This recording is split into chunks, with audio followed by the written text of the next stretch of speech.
Big Boar Barbecue presents Seven Rivers Racing on KQEG TV with Dan the Voice Dyker, Billy Doc Niles, and Paul the Statman Riker.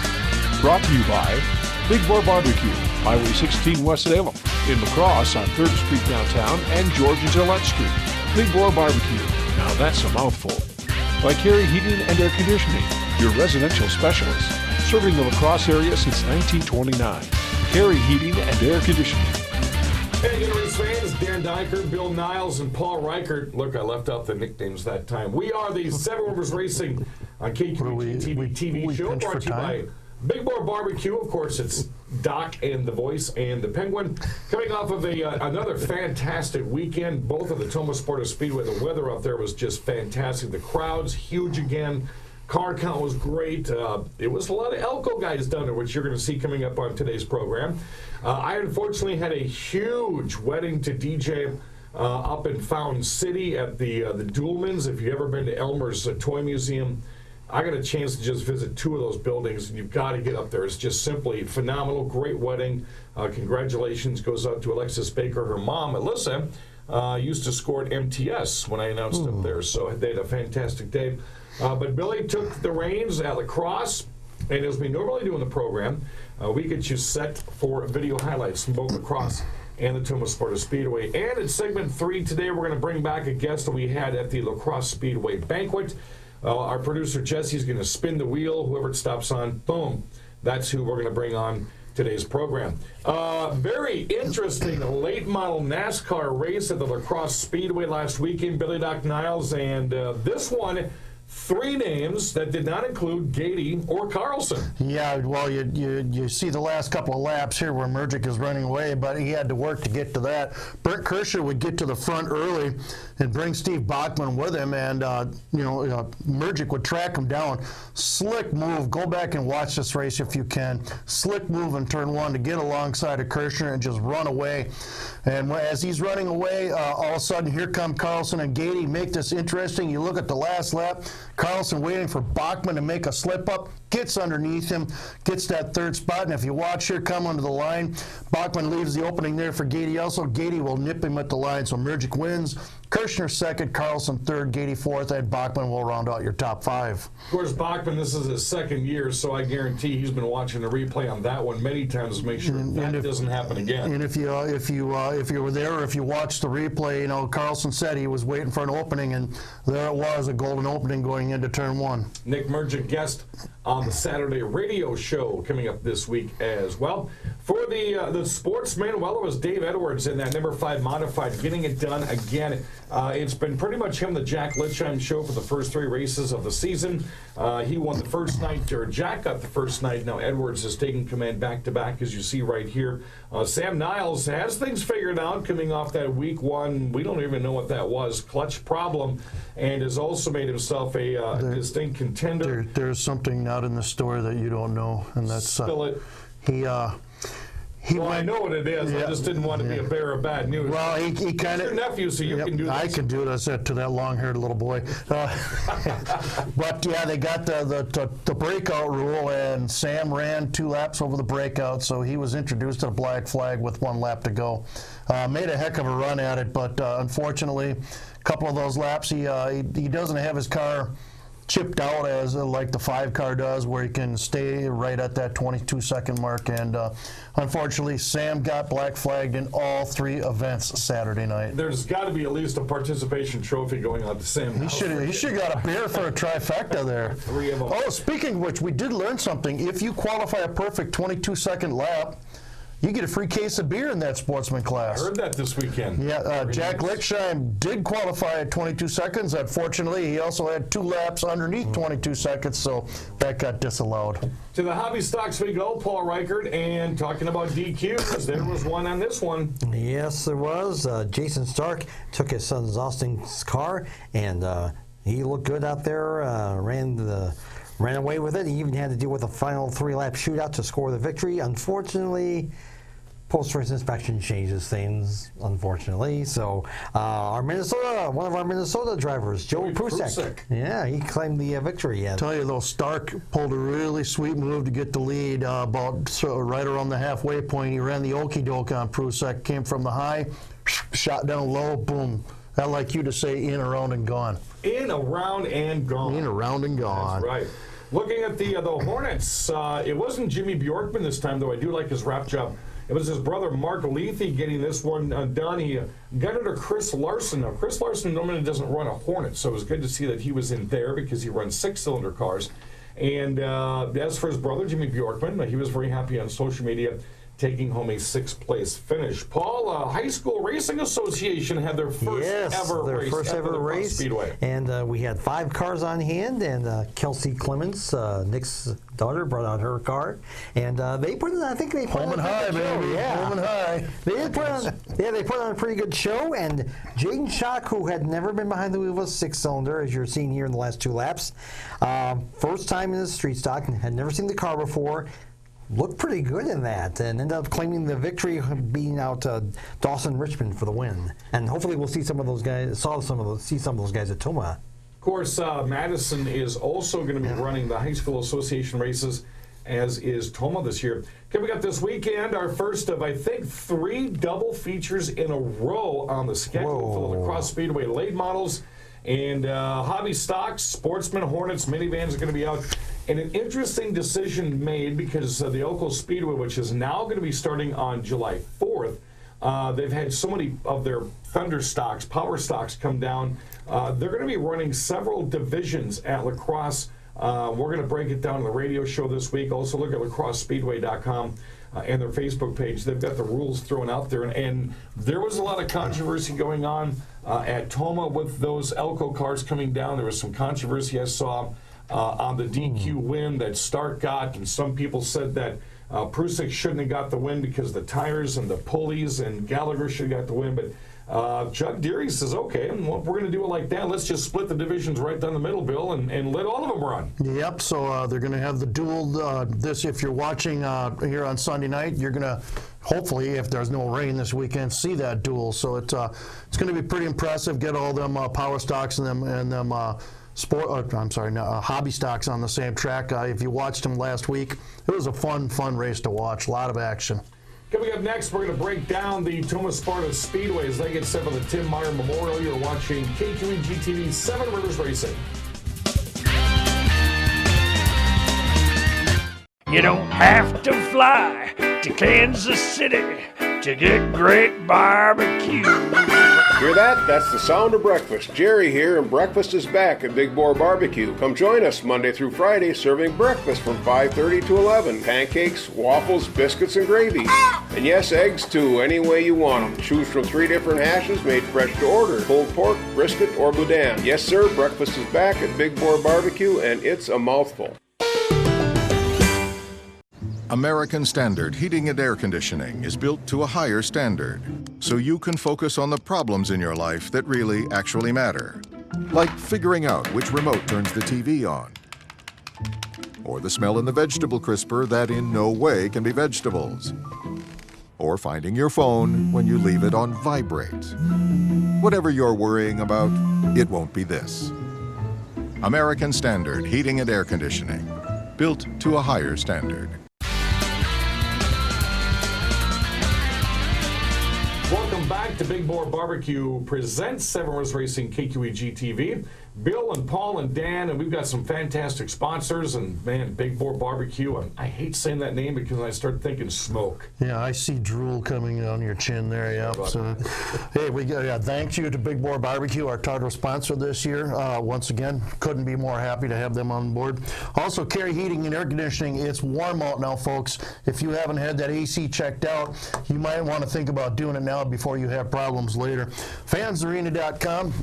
Got the threads from them. This side, Dan. But the camera wasn't on me, though. Oh, okay. Our new threads are in, by the way. I just didn't have time this week to go pick them up from Al Larson. Are we debuting them next week, then?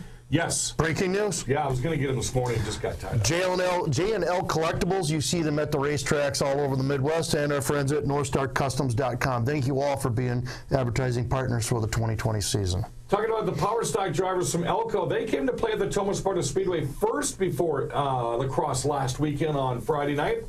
And I tell you what, the names of Ben Gannon and Tom Quaddy and Joe Prusak and Matt Fry, They all learned a big lesson, Paul Reichert at the Tomah Sparta Speedway. If you're racing against Adam Moore, who is running for his brother Andy, do not let him get on the outside and pass 6 cars in 2.5 laps and go out and win the race. We're going to show you the replay right here. The Minnesota Mafia was teaming up on Moore several times throughout this race, but they just had no chance to do it. Tom Quaddy, by the way, 70 years old, from Elko, Minnesota, running that race. And if you see that 71 car in this shot, huge Dave Marcus fan. Dave Marcus, I knew that right off the bat as we were calling the race on that. Thanks to lap traffic, Gannon did get within a car length of Moore, but as the closing laps came on, Adam Moore, running for his brother Andy, ended up getting the win. And excuse me, would not be surprised if the Tim Meyer Memorial, these guys are back for the not only big hobby stock show, but the big payout sportsman show. And a shout out to Matt Fry, one of those Minnesota guys you were talking about. Just got out of the service. He put down on his thing Fort Polk, Louisiana. So that was pretty cool. Wrong with that. Yep. Paul, it was the Powder Puffs. First time I've called a Powder Puff race in many, many years. Yeah, first time I believe we've had a Powder Puff race at Tomah, if not in a long time.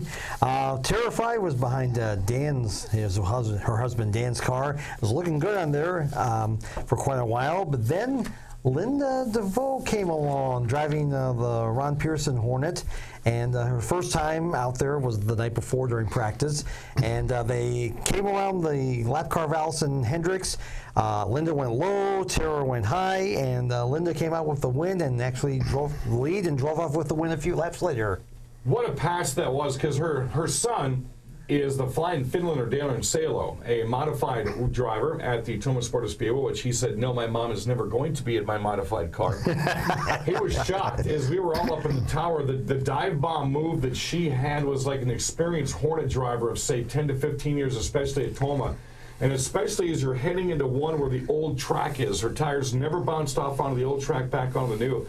And she just put her foot into it and saw the opening, and as you saw in the replay, simply outstanding race for Linda DeVoe, and it was good to see all those females that were out there getting it done. Talking about Mr. Flying Finlander, Billy Doc Niles, Modifieds had another good one. Modifieds had a great one here. As you see, Brad Wilds was going to jump out to a big lead at the beginning of this one, and watching his mirror as Rick DeVito and Keenan Shaw put on a pretty great show trying to get that second spot. As them two are battling side by side, along come Mick Quinnell and fast timer Darren Salo, and it's a 4-car battle for that second spot. First ever fast time, by the way. That is awesome. And Yellow Flag comes out 12 laps in as Shaw and DeVito get together. That opens it up for Salo and Quinnell to take a shot at Wilds. Ain't going to happen. Wilds ends up in victory lane ringing that bell for the second time this season. Sportsman ran with the Modifieds at the Tomah Sparta Speedway. It was interesting because Bill Shaw was there, Jason Backus. How about Dave Troop out of nowhere comes up with a brand new sportsman, had never even been on a racetrack before, and he ends up getting the win, but as we're going to show you right here, we'll show the last 2 laps first. We had an incident happening up in turn 1 where modified driver Alex DeVito and Keenan Shaw, they had gotten together and collected Jason Backus, who was going to win this race. His whole front end just completely destroyed. And it took him a good 20 minutes to even get it on a flatbed. It was just that bad, and hopefully he's got it somewhat fixed for the Tim Meyer Memorial coming up on Friday night. But here's the wreck between Backus, DeVito, and Shaw. Backus just rolled into one, had no place to go, and there comes the T-bone. And Dave Trout, believe it or not, gets the win in a car Billy Doc Niles had never seen a racetrack before. Well, Trout has won at this track before, so it doesn't. The Sportsman Series. Yeah, yep, and it doesn't shock me that Trout can take a car that has never seen a track before, and with a couple of modifications, get it around that track. So that's not surprising at all. Dave Trout wants to run the Tim Meyer Memorial coming up on Friday night. Of course, we tape this on Thursday morning. He was looking for tires, though, so hopefully we can see him back out because he's supposed to run the Dells on Saturday as well. The Hornets came out, and what a lucky night for that red Pearson number 3. Yes, Ron took the night off, and mini stock champion from last year, Paul Finch, got behind the wheel, and he led quite a bit, but the impressive rookie Zach Oliver made things interesting in the feature.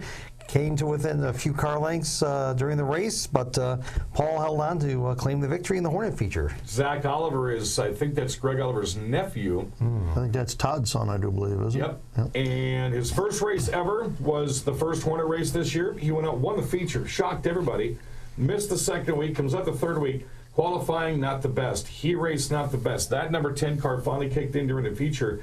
And give it about 4 or 5 more laps, I think he would have had a chance to chase down Paul Finch. So not a bad running, a win and a second place finish for Zach Oliver. 6 shooters are back out, Billy. Yeah, 6 shooters are back. 17 cars, and no surprise here, the class of the field, Dan Fry and Matt Moore, weaving their way through.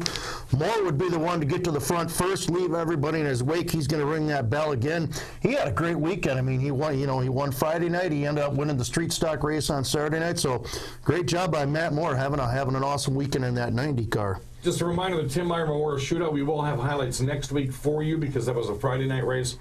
We are racing June 26th. That was that Dairyland truck and tractor pull they always have every year in Tomah. That's been canceled. We are racing on the 26th at Tomah, but we are not going to be having that Enduro that we're going to have on the 28th. They are going to have the Daytona 204-cylinder Enduro on September 26th. When we come back, whatever happened to former lacrosse track champion Nick Panitzke? He's going to tell you, and his son, next on KQEG TV. You don't have to fly to Kansas City to get great barbecue. Hear that? That's the sound of breakfast. Jerry here, and breakfast is back at Big Boar Barbecue. Come join us Monday through Friday, serving breakfast from 5:30 to 11. Pancakes, waffles, biscuits, and gravy. And yes, eggs too, any way you want them. Choose from 3 different hashes made fresh to order. Pulled pork, brisket, or boudin. Yes, sir, breakfast is back at Big Boar Barbecue, and it's a mouthful. American Standard Heating and Air Conditioning is built to a higher standard, so you can focus on the problems in your life that really actually matter. Like figuring out which remote turns the TV on, or the smell in the vegetable crisper that in no way can be vegetables, or finding your phone when you leave it on vibrate. Whatever you're worrying about, it won't be this. American Standard Heating and Air Conditioning, built to a higher standard. Welcome back one more time. Severus Racing KQEG TV. Bill and Paul and Dan. Reminder, go to our YouTube page. You can find all the shows for the past 10 years that Jesse posts on there, and you can pick your favorite and even make some fun of us. We've had some good times on the program over the past 10 years. If only they could see what goes on when the camera's not rolling. You don't want that. Hey, we had cameras at the banquet for the Crosse Speedway this past winter, and Dan caught up with track champion Nick Panitzke, and he dropped some amazing news on us. Here's what he had to say. Every year, every couple of years, I really brag about where I get to announce at the Crosse Speedway. And there's always a driver or two that not only ran away from the Crosse Speedway, but has made a dent in the Speedway and has made a dent in racing automatically throughout the Midwest. That would be my next guest. The excitement that he and Steve Carlson and other late model drivers have given to the Crosse Speedway over the past 3 years has been simply phenomenal. We talked to him last year. Matter of fact, I think we were TV taping last year during the banquet, and we asked Nick the last question I asked you, what's going to happen in 2019? Nick said, well, I guess I got to come back for the tiebreaker. Well, my friend, you did it. Yeah, barely. We barely got it. It's the champion ain't always the one with the fastest car, and we rallied up the wins there, but we made a lot of mistakes, and Steve was right there to capitalize almost every time. So it was close, too close for comfort. For sure. I think it was just one spot or two there at the end. So, I think it's important to know your strengths and know your weaknesses, and make sure you work on your weaknesses before the other competitors kind of realize that it's a weakness. So we did a lot of work this year on, our qualifying efforts and, trying to be better at the earlier stages of the day.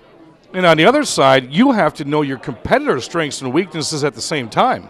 Exactly, yeah. And, early in the season, me and Steve are able to qualify pretty good, and, then the weight starts coming, and, you just got to stay on top of it, just got to keep working constant. It's, nonstop. So, every week we just kept working on the thing, and you know, we were able to tally up a lot of fast times, a lot of wins, and like I said, we also made a lot of mistakes, but you know, Steve almost did it, but we were able to come back and capitalize.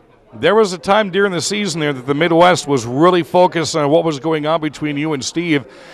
You had a bad night. Steve takes a point lead, and it doesn't go back and forth. He carries it for a couple of weeks.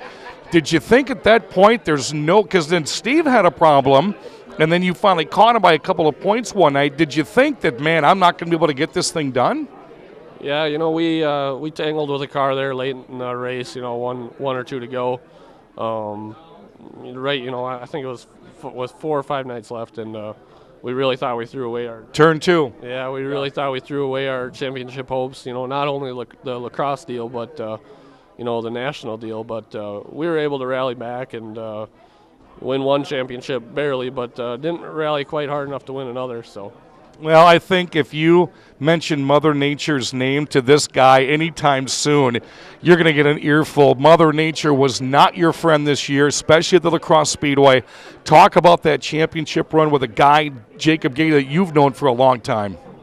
Yeah, you know, man, lacrosse, we just couldn't get enough races in, and there was actually quite a few times where Elko would rain out, and they'd rain out early, and he was able to make it down. And you know, the way tires kind of work out and starting positions and the weight and all that, it helped him out a lot. You know, not only did he pick up a win or two or a second here and there, but, you know, he also took a win away from us. And it made a big difference. But we had a great time doing it. We learned a lot.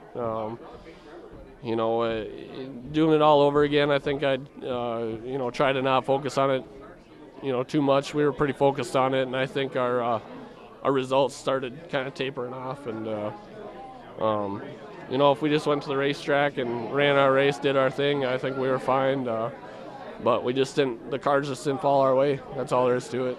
That's motorsports, I'll tell you what, in a nutshell. I mean, you can concentrate on something as much as you want, and some of the little things get by, but then you've also got 25, 26 other late models in the track that you got to contend with, and then you got to go run Madison, then you got to go run Elko. There was a time there over about a 3-4 week span, man, it's all you were doing was racing.